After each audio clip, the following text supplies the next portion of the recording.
Hello everyone, welcome to my channel Cracknet by Sonika Sharma. Last video में हमने international business environment से related कुछ important topics discuss किए थे। इस वीडियो में भी हम उसी से रिलेटेड कुछ और इंपॉर्टेंट टॉपिक्स को डिस्कस करेंगे। So our today's topic is theories of international trade. There are various theories of international trade which was given by a different authors. According to exam point of view, you have to just learn the name of that theory and the person who give that theory. The first one is absolute advantage theory, which was given by Adam Smith in 1776. According to him, a country has an absolute advantage if it is able to produce a goods or services in a larger quantity at a lower cost than the other country. But it ignores the benefit if a country has an advantage on producing a more than one product or a one good and services. This theory is applicable only when there is a no government intervention on a international trade. The next theory was given by David Ricardo, that is comparative advantage theory, which removed the disadvantage or a limitation of absolute advantage theory by introducing the concept of opportunity cost. The next theory was factor endowment theory, which was given by Hexer Olin. This theory studies the relationship between goods and factor prices and relationship between input and output. According to this theory, the company having a more capital and a less labor tends to export capital intensive product and import labor intensive product, or a vice versa. But this theory was criticized by a Leontief paradox. The next theory was overlapping product ranges, which was given by Linder in 1960. This theory was the basis for a market segmentation. The next theory is product cycle theory, given by Raymond Vernon in 1966. The next is competitive advantage of nation, given by Michael Porter. Opportunity cost theory was given by Fried and Hebels, and the theory of reciprocal demand was given by J.S. Mill. So these are the various theories which are given by a different economist and different authors related to international trade. The next topic is related to trade barriers, that is different type of barriers in international trade. Basically, trade barriers are the restrictions imposed by a government on a import of goods and services, and the motive behind it is to protect the domestic industries. The first one is tariff barriers. Tariff barriers are taxes imposed by a government, like import duty, custom duty. These type of barriers create a revenue for the government. The next is voluntary export restraints.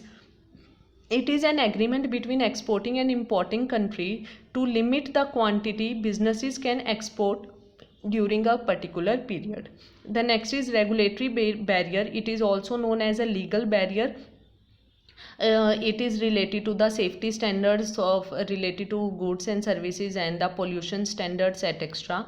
The next one is non-tariff barriers. It is also a way to restrict the trade in a country. It includes the quotas, that means the restriction on the quantity of an imported product, embargoes that limit the that restrict the import of a specific good or a import from a specific country. Sanctions means prior approval. Sanction and levies means prior approval from the government. So these are the various types of trade barriers imposed by a government to protect its domestic industries. An organization was set up in 1995. The main motive of that organization is to remove all the tariff and non-tariff barriers among its member nations, and the name of that organization is WTO, that is World Trade Organization, which was established in 1995 to remove the restrictions or to remove the tariff and non-tariff barrier among its member nation. These organization replaced GATT. GATT is General Agreement on Tariff and Trade, which was established in 1947 and came into force in 1948. Eighth round of GATT and the Uruguay round gave birth to WTO. WTO has its headquarters in Geneva. In every 2 years, its ministerial conference was held, and the latest conference was the Doha Declaration or a Doha round. It has 164 members as its members. The functions of WTO are to administer the WTO agreements or a international trade agreements, forum for a trade organization, trade negotiation. That means it provide a place to its member nation to negotiate its trade terms and condition, handling trade disputes, monitor the national trade policy of its member nation, provide a technical assistance to its member nations, and cooperation with the other international institutions like IMF and World Bank. The main objectives of WTO is to improve the standard of living, to provide full employment, to increase the production capacity, to increase the trade in services, to ensure the optimum utilization of resources, to protect the environment, and to accept the concept of sustainable development, means include the each and every section of the society. There are various agreements of WTO, which is multilateral agreement on trade in goods, agreement on agriculture, agreement on textile and clothing, agreement on technical barriers to trade, TRIMS, trade related investment measures, trade related intellectual property rights, agreement on anti-dumping, and agreement on subsidies and countervailing measures. According to syllabus, you have to just do the agreement related to investment measures and intellectual property rights. The next type of international organization is IMF, that is International Monetary Fund, which was established in 1945, and it is one of the outcome of a Bretton Woods Conference which was established in 1944. The main motive of this organization is to provide a global monetary cooperation, secure financial stability, facilitate international trade, promote higher employment and sustainable economic growth, and reduce the poverty around the world. It has 189 members as its 189 countries as its members, and its headquarters is in Washington DC. The main objectives of IMF are to promote the international monetary cooperation. It provide international liquidity, balance international trade, ensure foreign exchange stability, to eliminate or to minimize the foreign exchange restrictions, and to grant economic assistance to member countries. It has different schemes under which it provide a grant to its member nations, like buffer stock financing facility, extended fund facility, supplementary finance facility, structural adjustment facility, enhanced structural adjustment facility, compensatory and contingency finance facility, systematic transformation facility, emergency structured adjustment loans, and contingency credit line. So these are the various lending facilities provided by the IMF to its member nations. The next is World Bank, which is the second outcome of a Bretton Woods Conference. It is also established in a 1945, and it is also known as International Bank for Reconstruction and Development. As clear from its name, International Bank for Reconstruction and Development, the main motive behind the development of these organizations is to provide us financial assistance to war affected countries. That means that countries which was affected by the World War II. It comprises of two institutes, that is IBRD and IDA. IBRD has 189 members and IDA has 173 members.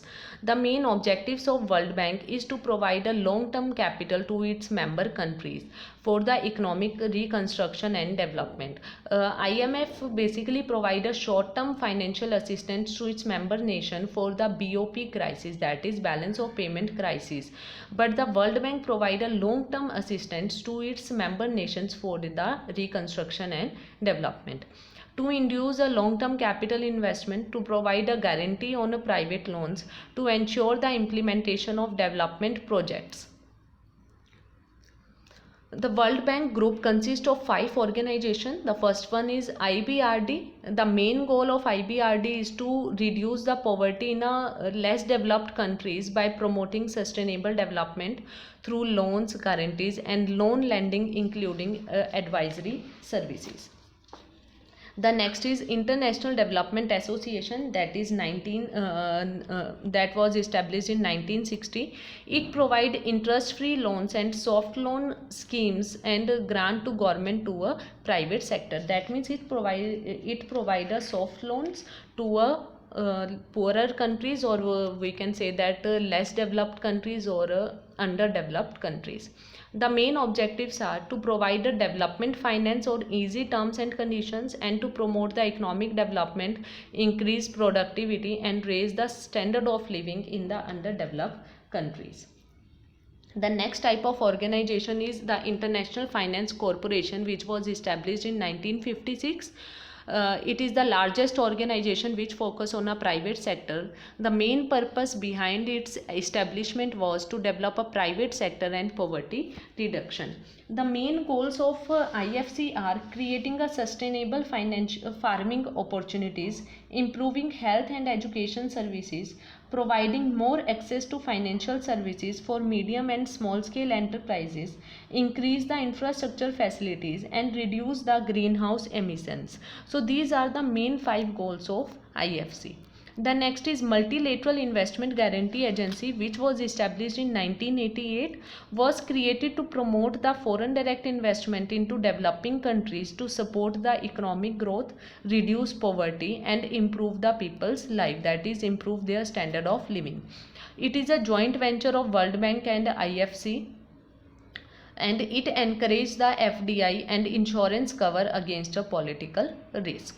The next type of organization which came under a World Bank group is the International Center for Settlement of Investment Disputes. As clear from its name, it settle down the disputes among its member nations related to investment. So it provides international facilities for conciliation and arbitration of investment disputes. Arbitration and conciliation means negotiation, means to settle down the dispute among its member nations. There is another kind of international organization which provide a financial assistance to its member nations, that is ADB, Asian Development Bank, which was established in 1966, but it is not in your syllabus, so you can just learn its name and its establishment year. The next topic is EPRG model of international business. That means EPRG model of international business is related to the orientation of doing a international business. That means the policies adopted by the MNCs or the international organizations. The first one is ethnocentric orientation. Ethnocentric orientation is adopted by those organizations which suppose that its home country is superior than the other country, and it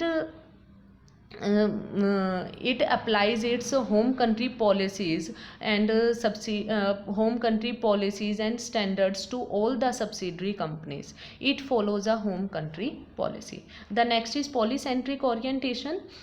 In this approach, a company gives equal importance to every country's domestic market. That means it follows a host country policies and make its marketing strategies according to the host country marketing environment. The next is geocentric approach. It maintains a balance between a home country and a host country. It encourages a global marketing. That means irrespective of the nationality, the company tries to seek the best man and the best resources regardless of their nationality. The last one is regiocentric orientation. Regiocentric orientation is based on a regional similarities. In this approach, an organization accepts a regional marketing policy in which a group of countries are covered which have comparable marketing characteristics. For example, a company having its MNCs in Pakistan, India, Bangladesh and Sri Lanka can adopt this type of orientation because India, Pakistan, Sri Lanka and Bangladesh have a common type of customer needs, common type of demographic environment and natural environment, etc. The last important topic of international business environment is foreign trade policy. foreign trade the last foreign trade or the latest foreign trade policies is from 2015 to 2020. These policy introduced the two main schemes, that is merchandise export from India scheme, which replaced the 6 existing schemes, that is विशेष कृषि उपज योजना and product focus schemes etc.